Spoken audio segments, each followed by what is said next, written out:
सहारनपुर में रिश्तों की आड़ में जमीन हड़पने का आरोप, फर्जी मामा ने कराया दान पत्र, पीड़ित ने एसएसपी से मांगी सुरक्षा। सहारनपुर के सरसावा थाना क्षेत्र से धोखाधड़ी और कूटरचना का गंभीर मामला सामने आया है, जहां एक अशिक्षित युवक की पैतृक जमीन कथित तौर पर फर्जी रिश्ते के सहारे हड़प ली गई। खुद को मामा बताने वाले व्यक्ति पर पीड़ित को बहला फुसलाकर दान पत्र कराने, मारपीट और जान से मारने की धमकी देने का आरोप है। कार्रवाई न होने से आहत पीड़ित ने अब एसएसपी से न्याय और सुरक्षा की गुहार लगाई है। जी, क्या नाम है आपके, कहाँ के रहने वाले आप? मेरा नाम आलमगीर है, मैं अलीपुरे का रहने वाला हूँ। थाना कौन सा लगता है? थाना सरसावा लगता है। अच्छा, क्या हुआ आपके साथ? मेरी ज़मीन जो है ना, मुझे आधार कार्ड पहचान पत्र बनवाने के लिए जो है ना, वो मामा थे नहीं थे, मेरे सगे मामा नहीं थे वो। उन्होंने कहा, कहने लगा मैं तेरा सगा मामा हूँ और तेरे जन्म प्रमाण पत्र, पहचान पत्र और आधार कार्ड वगैरह मैं तेरा बनवाऊँगा, जहाँ कहूँगा वहाँ अंगूठे लगा दो। तो उन्होंने मेरा जो है ना दान पत्र में ज़मीन नाम करा ली। मुझे नहीं मालूम था कि ये क्या करवाया है इसने। मुझे बाद में मालूम चला कि ये इसने तो ज़मीन तेरी जो है ना दान पत्र में करवा ली है। तो मैं पुलिस के पास गया। पुलिस के पास जो है ना थाने के अंदर मेरी सुनवाई नहीं हुई, तो फिर मैं यहाँ आया। यहाँ आने के बाद जो है ना इन्होंने कहा, कहने लगे जी हम तो इंक्वायरी करेंगे तुम्हारी। अच्छा, आप फिर क्या उस युवक के पास भी गए थे? उस युवक के पास गया तो उसने मुझे जान से मार देने की धमकी भी दी और हमारी कोई बात सुनी नहीं। और इन मामाओं में से भी एक आदमी गए तो उसे भी जो है ना यूँ कहा कि मेरे पास आने की और इसे लाने की कोई ज़रूरत नहीं है, और लाओगे तुम भी जेल जाओगे और इसको मैं मारवा दूंगा। जी, बड़े भैया, क्या नाम है आपका? मोहम्मद फारूक। आप क्या लगते हैं इनके आप? ये हमारे परिवार से ही है बच्चा। क्या हुआ इनके साथ? इसके साथ में बड़ा जुल्म हुआ जी। ये बहुत गरीब बच्चा है, इस पर ना घर है, ना दर है, ना कुछ है। और इसे सहका कर भका कर उसने जो सगे मामा थे ना उनके पास नहीं जाने दिया और इसे लगा कर ला रहे, अब तेरी कोई आईडी नहीं, तेरे मामा वो मदद नहीं कर सकते, जो मैं कर दूँगा। इस तरह के वो दिए। इसे वहाँ ले गए तहसील में और दान पत्र लिखवा कर उसके भी हन्ने से और तेरा प्रमाण वो बनवा रहे हम, पहचान पत्र, और साइन करो ये बस तू। इनके नाम इसी के नाम थी ज़मीन। ये हमारे परिवार का सदस्य है। इसके दादा और हमारे दादा एक भाई थे सके। दस्तावेज आपके पास भी है सारे? हैं? जमीन के कागज वगैरह सब आपके पास है? हाँ, हमारे वही सारा कुछ। अच्छा, उसने बैनामा करवा लिया, बस देखो दाखिल खारिज हो जाने दो, फिर देखियो तुम रंग। ये है वो, मतलब बढ़ चढ़ कर बोल रहा, उनसे बोल। धमकियाँ दे रहा? हाँ, धमकियाँ दे रहा, हर बल्कि जान से मारने का खतरा जी इसका बच्चे का। महाराष्ट्र के आटपाड़ी में बैंक में चोरी करने वाला अभियुक्त गिरफ्तार, सोने चांदी के आभूषण बरामद। बदायूं पुलिस को बड़ी सफलता हाथ लगी है। महाराष्ट्र के आटपाड़ी बैंक में खिड़की काटकर प्राइवेट लॉकर से की गई चोरी के मामले में पुलिस ने एक अभियुक्त को गिरफ्तार किया है। आरोपी के कब्जे से चोरी किए गए सोने चांदी के आभूषण बरामद किए गए। मुखबिर की सूचना पर की गई इस कार्रवाई से पुलिस ने बैंक चोरी के मामले का खुलासा किया है। पूरा मामला अलापुर थाना क्षेत्र के गबियाई गांव के पास का बताया जा रहा है। सर, अलापुर थाना क्षेत्र का ये मामला समझ सर, क्या मामला पूरा? इसमें 7 जनवरी को महाराष्ट्र के सांगली जनपद के आटपाड़ी बैंक में लॉकर काट करके लगभग 6 किलो सोना, 30 किलो चांदी और साथ में 4.5 लाख रुपए की चोरी करके लाए थे। इसमें अलापुर पुलिस को एक मुखबिरी सूचना मिली। इनके द्वारा फिर महाराष्ट्र में संपर्क किया गया तो घटना सही पाई गई।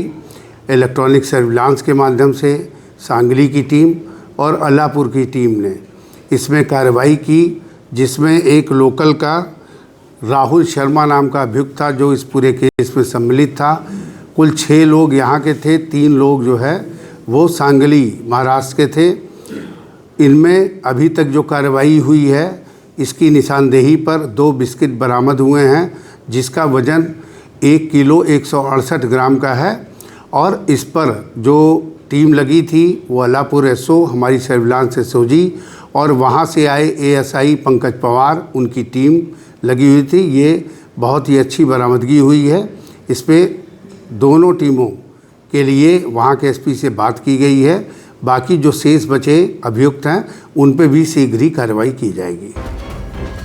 युवक की मौत पर हत्या का आरोप। उन्नाव में कब्र से शव निकालकर दोबारा पोस्टमार्टम, डीएम के आदेश। खबर उन्नाव से है, जहां एक युवक की संदिग्ध मौत का मामला एक बार फिर सुर्खियों में है। सदर कोतवाली क्षेत्र में फंदे से लटके मिले एक युवक की मौत की उसकी मां ने आत्महत्या नहीं बल्कि हत्या बताया है। मामले की गंभीरता को देखते हुए जिलाधिकारी के आदेश पर शव को कब्र से बाहर निकालकर दोबारा पोस्टमार्टम कराया जा रहा है।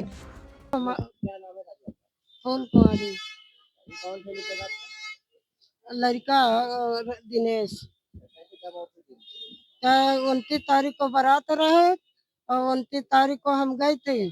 शाम के ने सामने वाली को चाबी दे के रहन और फोन वो करे सुनहिन क्या लेके कि अम्मा आ रही कि नहीं आ रही। हम कहा भैया हम आ रहे हैं। कल अम्मा आओ, बहुत मारा है, पैसा ले ली नहीं। और का कहती हमका बहुत मारा है, पैसा ले ली नहीं और जल्दी आओ अम्मा, 3 दिन से खाना नहीं खावा है, खाना बनावा है, हम खाइबे। तो हम कहा आ रहे हैं। हम कहा कौन कौन? कला अभिलाष, राज, बाबू, ये मारा है नहीं और जो झगड़ा किया है नहीं। और का कहते तीनों जने मिलके हमका फांसी बल्ली, फांसी चाहिए हमको, सजा मिलना चाहिए। वो घूम रहे हैं हमका खूब रुआवती रहा। हमका रोना हमारे झट दे रहे हुआ ते आन हैबतपुर तेरे हुआ आज मराला पर 100 रुपया टेम्पो वाले दिन की जल्दी हमका हरदई पुलपा उतारो भैया।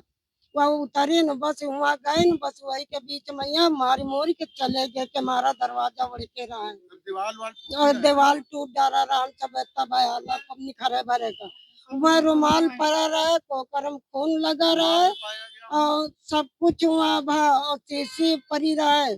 कोई पिया है न, खावा है न, दारू केरी और सब दारी को वहाँ चले गए और अत्ती रोटी खाना भरी खाती वही सूख धरी रहा वही बिस्तर पर परी रहा। ऐसे वो वहाँ पैबा न करी जहाँ पर फसरी लगा रहा नहीं, ऐसे बैठा दिन न बैठा हुआ रही और वही मुँह आवा रहा, सब सौंदा मौंदा पड़ा रहा है।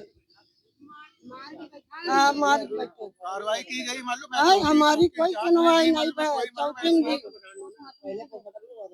हुआ रहा है तो वही में ये सब दरोगा रोगा जो चौकी रहा ये सब मिले हुए रहा है। वही क्या चोट मारा रहा कुकरन तो यो फच्चर रहा वो भी नहीं आवा, या नाक पर निशान ना वो भी नहीं आवा, कुछ भी नहीं आवा। वैसे तो हम कहा दोबारा हम करवाब और हमारी सुनवाई हो, कार्रवाई कोई सुनवाई कार्रवाई नहीं है। और दरोगा जी उल्टा बोलते हैं, कह रहे हैं कि तुम्हारे पास पैसा हो तो हमको दो, तुम्हारी सुनवाई करें। हमारे लगे पैसा नहीं है। नहर सिल्ट का अवैध परिवहन कर रहे 3 ट्रैक्टर पकड़े गए, खनन अधिकारी की कार्यवाही। इटावा से बड़ी खबर है, जहां नहर सिल्ट का अवैध परिवहन कर रहे 3 ट्रैक्टरों को खनन विभाग ने रंगे हाथों पकड़ लिया। इस कार्रवाई से अवैध खनन और परिवहन करने वालों में हड़कंप मच गया है। पकड़े गए सभी ट्रैक्टरों को पुलिस की मदद से थाने में खड़ा कराया गया है। नहीं चलेगी, होगी तेरी तानाशाही नहीं चलेगी। अहिल्याबाई होलकर घाट ध्वस्तीकरण के विरोध में कांग्रेस का धरना। सहारनपुर में सरकार पर तीखा हमला, प्रधानमंत्री को बताया दूसरा औरंगजेब। सहारनपुर में कांग्रेस कार्यकर्ताओं ने बनारस में महारानी अहिल्याबाई होलकर द्वारा निर्मित प्राचीन घाट के ध्वस्तीकरण के विरोध में जोरदार धरना प्रदर्शन किया। कांग्रेस नेताओं ने इसे हिंदुओं की आस्था और ऐतिहासिक धरोहर पर सीधा हमला बताते हुए केंद्र सरकार पर गंभीर आरोप लगाए हैं। राष्ट्रपति के नाम जिलाधिकारी को ज्ञापन सौंपा। देखिए, जो बनारस में एक मणिकर्णिका घाट था 1771 में बनाया गया था रानी अहिल्याबाई द्वारा। तो ये इतिहास की जो चीज़ें थी, जो धरोहर थी, जिसे संजोया जाना था, जिसे आने वाली नस्लों को जो हम लोग बताते कि ये उस महारानी द्वारा घाट बनाया गया था, उस घाट को तोड़ दिया गया और लोगों को बताया गया कारण कि विकास। क्योंकि देखो, इतिहास जो है विकास का विषय नहीं है, इतिहास है संजोने का विषय। इतिहास को आप संजोते और विकास के दूसरे रास्ते आप लोग निकालते। आपने वहाँ कॉरिडोर के नाम पर भी 150 से 200 मंदिर जो 500-600 साल पुराने मंदिर थे, इस सरकार तोड़ दिए। लेकिन भारतीय मीडिया ने, किसी मीडिया ने ये नहीं दिखाया टीवी पर कि जो सरकार हिंदुओं की भावना भड़काकर वोट लेकर सरकार में आई थी, आज वही सरकार हिंदुओं के मंदिरों पर बुलडोजर चला रही है। जो हम लोग सुना करते थे कि औरंगजेब ने मंदिर गिराए, मैं ये देखने को आ रहा है, हमारे देखने को आ रहा है कि नरेंद्र मोदी से ज़्यादा हिंदुस्तान में किसी ने मंदिर नहीं तोड़े होंगे। ये हमारी आंखों के सामने, इनसे बड़ा औरंगजेब दूसरा हमें नहीं दिख रहा। मंदिरों के मंदिर को तोड़ने जा रहा है, अगला कदम यही होगा। देखो, हमारे पास सड़क और संसद दो ही रास्ते हैं, और जो हिंदुओं के सबसे बड़े संत शंकराचार्य जी, वो लोग प्रदर्शन कर रहे थे। कल उनका रथ भी उठाकर फेंक दिया गया और उनके समर्थकों को घसीट कर मारा गया। मुजफ्फरनगर गौशाला रोड पर हिंदू संगठनों का धरना प्रदर्शन, हनुमान चालीसा पाठ के बीच बढ़ा तनाव।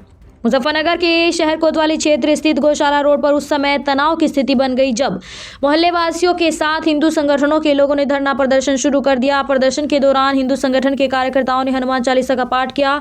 बताया जा रहा है कि हिंदू बहुल्य बस्ती में मुस्लिम समाज के एक व्यक्ति द्वारा मकान खरीदे जाने को लेकर क्षेत्रवासी नाराज हैं। मौके पर स्थिति को नियंत्रित करने के लिए पुलिस बल तैनात है। आज धरना दिया है आप लोगों ने, क्या पूरा मामला है? देखिए, पिछले कुछ दिनों से, कुछ महीनों पहले हमारे यहाँ 2 मकान गैर संप्रदाय के व्यक्तियों ने हिंदू बस्ती के बीच में खरीद लिए थे, जिसके लिए हम काफ़ी समय से प्रयासरत हैं। उनसे हमने बहुत प्रयास करा, विनती करी, निवेदन करा, प्रशासन के समक्ष अपनी बात रखी कि आप अपने मोहल्ले में रहें, अपने मोहल्ले में रहें, हमें परेशान ना करें। ये मांस मदिरा का सेवन करना, ये हड्डियाँ डालना, इस प्रकार के कृत्य ना करें, हिंदू बस्ती को परेशान ना करें। लेकिन ये हट धर्मिता पे माने में अड़े हुए हैं, अपनी बात से नहीं हट रहे हैं। आप ध्यान रखें, ये जो लैंड जिहाद चल रहा है, लैंड जिहाद हम मोहल्ला गौशाला में नहीं होने देंगे, रामपुरम नहीं बनने देंगे, इसे मल्लपुरम नहीं बनने देंगे। इसके लिए प्रत्येक हिंदू समाज एकत्रित है, मोहल्ले का बच्चा खड़ा है। हम विनती करते हैं प्रशासन से तुरंत इन मकानों को खाली कराया जाए। खाली नहीं होंगे तो हिंदू धर्म अपने हिसाब से कार्रवाई करेगा, जैसा मोहल्ला कहेगा वैसा कार्य होगा। प्रत्येक बच्चा हिंदू धर्म के लिए खड़ा था और खड़ा रहेगा। आपका नाम? मेरा नाम राम कुमार है भैया। राम कुमार जी, यहाँ पर धरना दिया जा रहा है, क्या मामला है? भैया, यहाँ पर ये सब हिंदू बस्ती है, हमारे यहाँ पीछे सब। हमने यहाँ 2 मकान मुसलमानों ने खरीद लिए हैं, क्योंकि उन पर पता नहीं पैसा कहाँ से आ रहा है। हमारी समझ से बाहर है, पैसा कहाँ से आ रहा है कि 2 मकान ले लिए। 1 करोड़ 5 लाख रुपए का यहाँ एक और सड़क से उतरते ही प्लॉट लिया है। कई करोड़ रुपए की जमीन खरीद रहे हैं। और हमने इनसे रिक्वेस्ट करी थी, भैया इधर पीछे मुसलमानों का मोहल्ला है, इधर मुसलमानों के मोहल्ले में अपने मकान बना लो, यहाँ हिंदू मोहल्ले में बसो।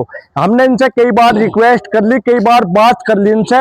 हम एक ही रिक्वेस्ट करते हैं कि हम यहाँ हिंदू मोहल्ले में किसी भी मुसलमान को नहीं बसने देंगे। मुजफ्फरनगर AMIM के नेता अरशद राणा को फोन पर जान से मारने की धमकी, SSP से सुरक्षा की मांग।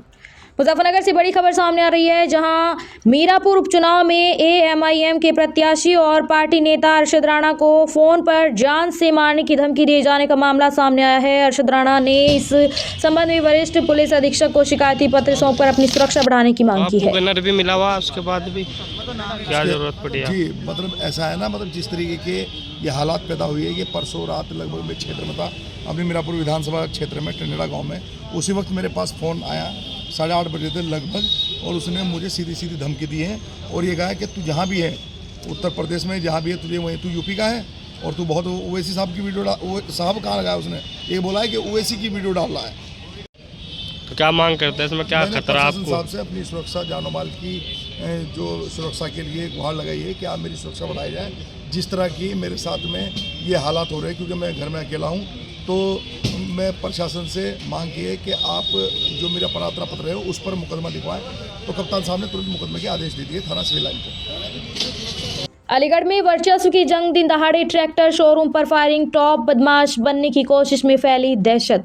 अलीगढ़ जिले में अपराधियों के हौसले इस कदर बुलंद हो चुके हैं कि दिन दहाड़े फायरिंग कर दहशत फैलाना अब बदमाशी का नया तरीका बनता जा रहा है। थाना गांधी पार्क इलाके में वर्चस्व की जंग में एक बदमाश युवक ने पहले अपने ही साथी को गोली मारी और फिर ट्रैक्टर एजेंसी के शोरूम पर पहुंचकर मालिक के बेटे को निशाना बनाते हुए 2 राउंड फायरिंग कर सनसनी फैला दी। वारदात का वीडियो सोशल मीडिया पर वायरल है, जबकि पुलिस आरोपी की तलाश में जुटी है।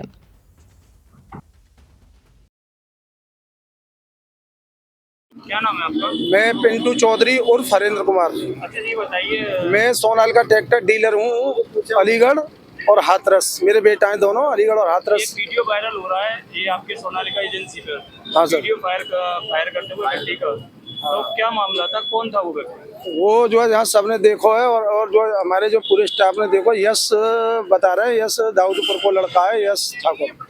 हाँ, वो जो है रंगदारी और वैसे काम अपना बच्चा बनावे को, अपना जो नाम करवे को अलीगढ़ में व्यापार, ऐसे आदमी को जो है टारगेट करते है। वो जो है हर बार जो है जो मान लो वहाँ पे कम से 85 केस चल रहे होंगे। बहुत ही बड़ो बदमाश है। के पिताजी ने जो है हरदुआगंज बीच बाजार में विवेक ठाकुर जो होते हैं उनने गोली मारी अपने वर्चस्व के लिए, अपना नाम करने के लिए। और वो जो है लड़का, उनको लड़का है, वो भी जो है यही उन्हीं कदमन पे चल रहा है। और वहाँ पे मेरे केस लग गए। पुलिस भी बड़ी परेशान है बातें, वो रोज तीसरे दिन नई औगार पास देती। सर, एक व्यक्ति का वीडियो सोशल मीडिया पर वायरल हुआ है गोली चलाने, क्या मामला? देखिए, यहाँ पे थाना गांधी पार्क क्षेत्र में मुनेर तिरा के आसपास एक व्यक्ति है जो सोनालिका ट्रैक्टर की एक एजेंसी है, वहाँ पे 2 गोलियां हवाई फायर करके वो जो है यहाँ से फरार हुआ है। तो उसी मामले की जैसे ही सूचना मिली, तो सूचना मिलते ही स्थानीय पुलिस द्वारा, सीओ साहब द्वारा, मेरे द्वारा मौका मुआयना करके फील्ड यूनिट को बुलाकर जो आवश्यक साक्ष्य उनका संकलन कर लिया गया। इस व्यक्ति की धरपकड़ हेतु 3 टीमों का गठन कर दिया गया है और जल्दी ही इस व्यक्ति की गिरफ्तारी सुनिश्चित करी जाएगी। और बाकी जो प्राप्त तहरीर अनुसार थाना गांधी पार्क पर इसका मुकदमा भी पंजीकृत किया जा रहा है और आगे की जो विधिक कार्रवाई रहेगी उससे आप सभी को अवगत करवाएं। सर, बताया जा रहा है जो ये व्यक्ति जिसने गोली चलाई है, इसने अभी कलाई में एक एशियन व्यक्ति पर भी फायर किया था। हाँ जी, ऐसा बिल्कुल संज्ञान में आया है कि इसने एक व्यक्ति पे आज सुबह जो है हरदोगंज क्षेत्र में गोली चलाई है। तो उसमें भी हमारी 3 टीमें लगी है और शीघ्र ही इस व्यक्ति की गिरफ्तारी सुनिश्चित कर इस पर कड़ी से कड़ी कार्रवाई सुनिश्चित की जाएगी। एटा में खौफनाक नरसंहार। दिन दहाड़े घर में घुसकर एक ही परिवार के 4 लोगों की बेरहमी से हत्या। उत्तर प्रदेश के एटा जिले से इस वक्त दिल दहला देने वाली सनसनीखेज वारदात सामने आई है। दिन दहाड़े अज्ञात हमलावरों ने घर में घुसकर एक ही परिवार के 4 सदस्यों की बेरहमी से हत्या कर दी है। खौफनाक घटना कोतवाली नगर थाना क्षेत्र के नगला प्रेमी गाँव की है, जहाँ हत्या के बाद पूरे इलाके में दहशत और सन्नाटा पसरा हुआ है। पुलिस और फोरेंसिक टीम मौके पर पहुंचकर हर एंगल से जांच में जुटी हुई है। देवांश रतन, अच्छा, आप कहाँ पे थे? हम अभी स्कूल से आए हैं, 2 बजे हमारी छुट्टी होती है। हाँ। हम वहाँ देख रहे थे, कोई आया नहीं। फिर हाँ। सीधे हम घर पे आए। हाँ। हमने गेट खोला, हमने अंदर गए। हमने आवाज मारी, अम्मा, मम्मी, दीदी, किसी ने आवाज नहीं दी। हम सीधे बैग टांगे थे, हम सीधे ऊपर गए। पंखे की आवाज आ रही थी, हमने पंखे को देखा। हमने सोचा कि ठंड में पंखा कौन चलाता है। हाँ। फिर हमने उधर गए, खून से लटपट पूरा कमरा था। और क्या कहते हैं, अम्मा के दांत वांत टूट गए थे और सिर वो जो हीट होती है उससे हो रहा था। लड़ाई तो होती रहती है आपस में। नहीं तो बेटा, कौन मिले थे आपको घर में जब आप अंदर गए? तब जब हम गए थे अंदर, हमने कोई नहीं आवाज मारी। बाबा तो हमारे तबीयत सही नहीं थी, उसमें दिखाने जाते थे, वो बीमार जाते थे। फिर ऊपर जाके देखो तो 3 लोग वहाँ पर पड़े थे। मम्मी बेड पे थी और दीदी और अम्मा धरती पर लेटी थी और दांत वांत सब टूटे हुए। तो बेटा सबके सब मृत हो गए हैं। और बताते हैं कि अम्मा की सांस अभी भी चल रही है। अच्छा, अम्मा की सांस चल रही है, बता रहे हैं। अच्छा। ये नहीं मालूम सच में चल रही है या नहीं। बेटा किसी से दुश्मनी वगैरह थी?